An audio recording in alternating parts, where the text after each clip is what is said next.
Alright guys, I thought I'd do something a little different today because I was working out and I was like, I should really talk about the gallbladder and what the frack on keto, on high fat. A lot of you are having an underlying gallbladder issue and they think, well, I had an ultrasound and showed normal and it was fine. And you still have the symptoms. Now, sometimes the ultrasound can completely miss sludge or even stones.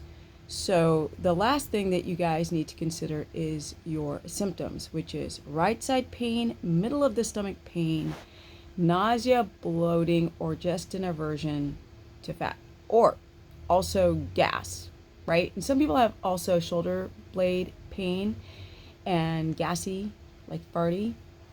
That's a sign of having gallbladder issues. You might also have floating stool or clay colored stool.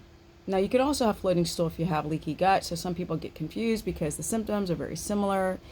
Gallbladder is a clay ash colored light, and leaky gut is like a yellowish color of your poop.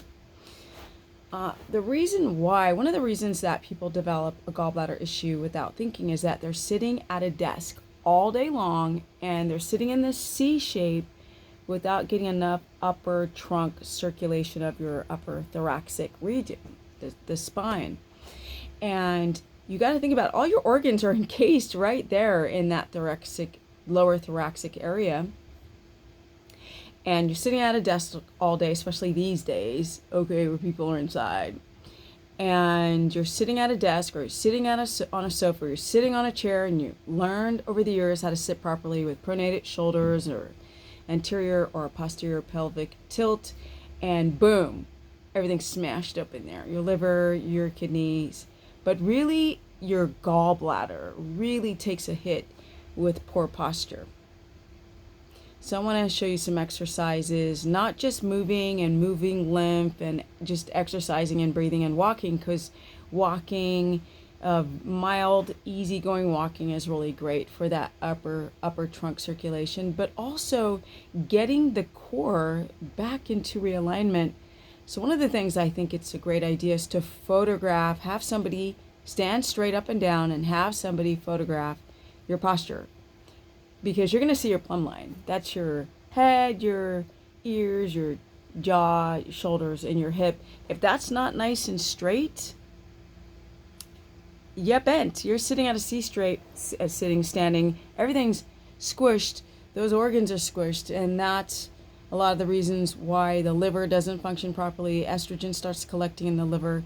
That starts collecting a lot of bile in the gallbladder that's not released, and then stones form.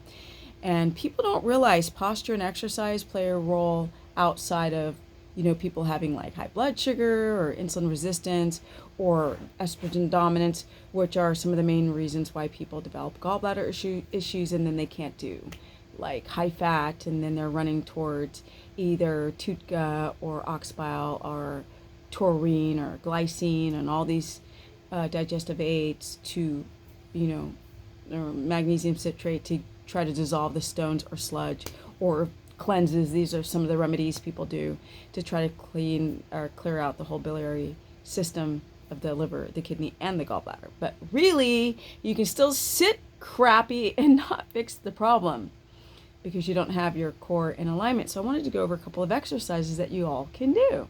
So one is the middle of your back here and your rhomboid area near your scapula.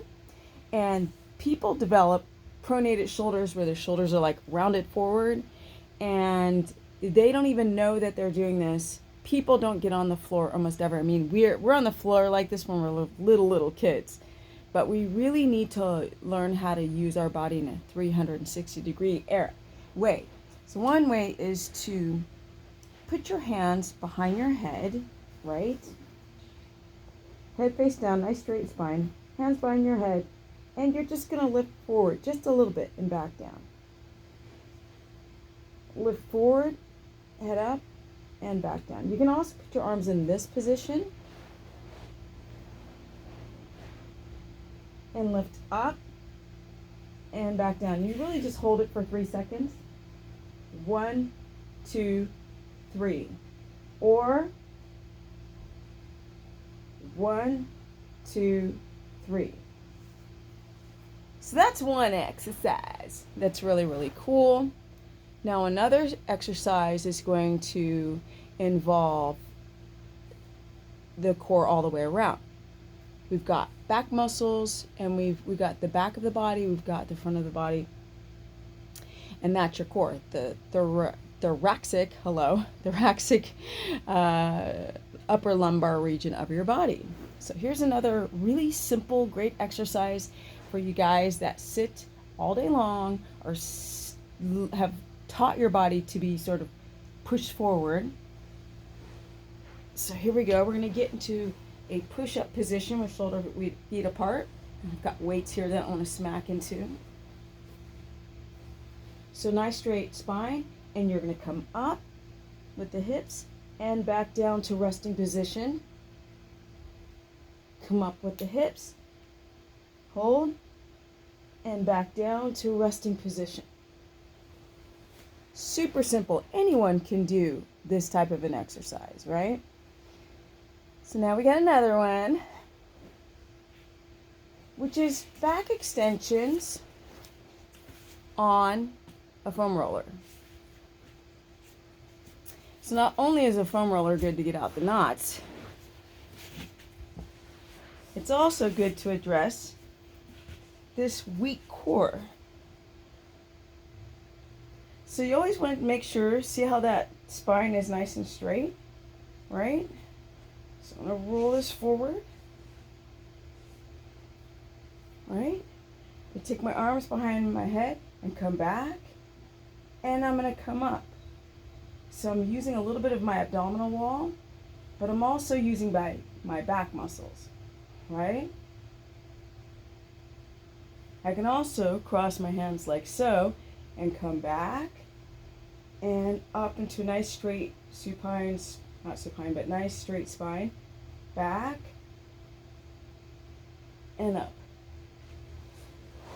You guys, these movements are so small. You don't do big, huge movements for your core because you might injure your back. So I'm gonna put this little on pause and continue this.